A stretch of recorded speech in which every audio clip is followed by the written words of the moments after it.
Hi everyone, so I'm going to talk a bit about how to stabilize your instrument in various climates and discuss ways to cure your instrument of the dreaded buzz sound that string instruments can develop when the weather changes and humidity levels shift. This advice could potentially save you thousands of dollars as well in repair costs. When weather becomes humid, wood expands, as many of you know, and conversely, when the weather becomes dry, wood contracts. So because violins and other string instruments are made from carefully fitted pieces of wood, seasonal changes can sometimes cause buzzing, instability, or changes in sound. Here are a few things to consider if you are experiencing the dreaded buzz sound. I am, as many of my friends know, a minimalist of sorts, so I recommend checking the simplest possible causes. First, make sure your bridge is nice and straight. So the bridge, for those of you that don't play the violin, is this thin right here that props up the string and transmits sound through the top plate into the sound post.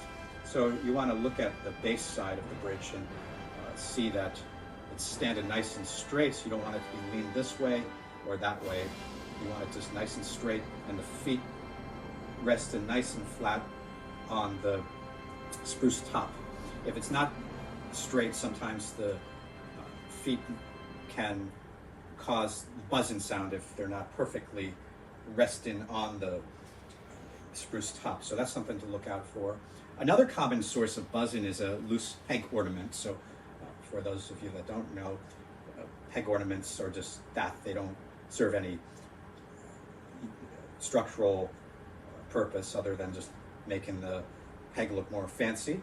And I think they're made out of plastic or maybe another kind of wood like ebony, but they do come loose when the weather changes and the wood expands or contracts. So this part often comes loose. I could even pull it off.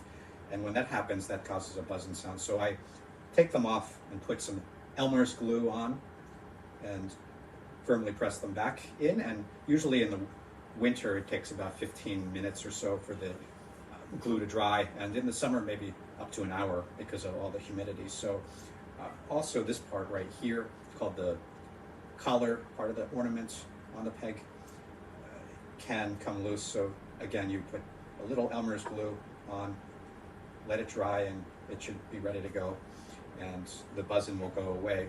Another cause is the loose chin rest, so that can sometimes cause a irritating vibration, and you want it on just tight enough, but not too tight. Excessive pressure can damage your instrument's ribs and top plate.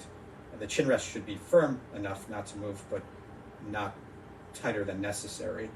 Open seams are another frequent cause of buzzing or distorted sound. A seam may open when the wood expands or contracts, creating a small gap between the top of the instrument and the ribs. You may hear a buzz, rattle, or unusual loss of resonance. Open seams should be repaired by a trained violin maker, so this is not something you would want to do at home unless you're a trained violin maker. And they will put some animal hide glue in the areas where there's an opening with clamps. Also, do not place aggressive two-way humidity control products like Boveda, which looks like this. It comes in a packet. You get them on Amazon. They're really for cigar humidors. If any of you smoke cigars, you need to have a humidification device, packet like this inside of your humidor, but they should not go inside of an instrument case. Another humidification device is pretty well known in the string field, called the damp pit. And what damp pits are perforated rubber tubes containing a sponge. They are dipped into water and placed inside the instrument through the sound holes. So they're placed in this area. And they're unfortunately improperly used, and even when they're properly used, they can have leaks, and moisture can come into contact with the inside of the instrument and possibly cause staining, swelling, and water damage on the interior. You don't want that. So any product that creates intense localized climate control can potentially subject the instrument to rapid changes when it is removed from the case. So no to Boveda, no to damp pits or other types of in-case or instrument gear used to humidify. Those aren't very good. Stradivari, Guarneri, and Amati didn't use things like that on their instruments. And I think they knew better. So let's listen to them. If some violin maker today tells you to do that, I doubt they make violins as good as those guys. It's just like saying, well, someone composes just as good as Bach, and Bach can be improved. We're still using the same model violins as those gentlemen back in Cremona, Italy. So for good reason, we should probably do what they did back then. During dry weather, I recommend using a room humidifier instead of using something inside of your case or inside of your instrument. This creates moderate and healthy general humidity throughout the space without placing wet materials directly inside or beside the instrument. During very humid weather, use room air conditioning or a dehumidifier in the room to maintain a more stable environment. Gradual, consistent climate control is usually preferable to extreme or localized treatment, from my experience. Lastly, do not use what's called an arch supporter. So they're made out of cardboard by a lot of today's violin makers, and they're placed under the fingerboard on the arching as a permanent way to prop up the neck during humid weather.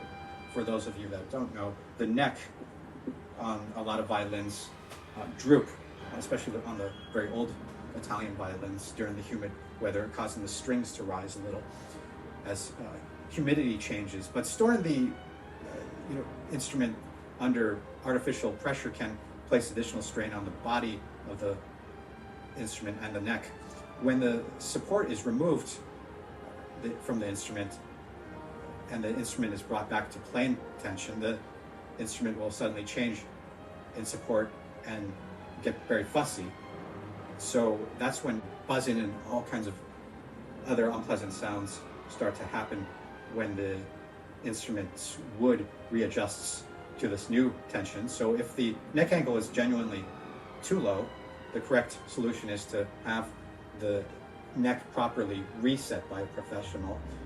So I know my comments can be taken as controversial, and I'm not avoiding controversy, but it's common to find second-rate violin makers supporting a lot of these new modern gimmicks and devices, such as the Boveda or the damp pit and the arch supporter. Again, people like Stradivari, Guarneri, and Amati didn't use these devices on instruments, and I think they knew better. So to summarize, begin by checking the bridge, peg ornaments, chin rest, and seams to make sure they're closed.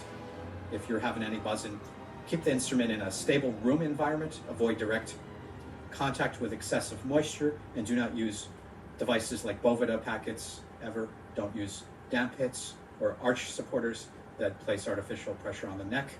When in doubt, have the instrument examined by a first-rate, not a second-rate, but a first-rate trained violin maker.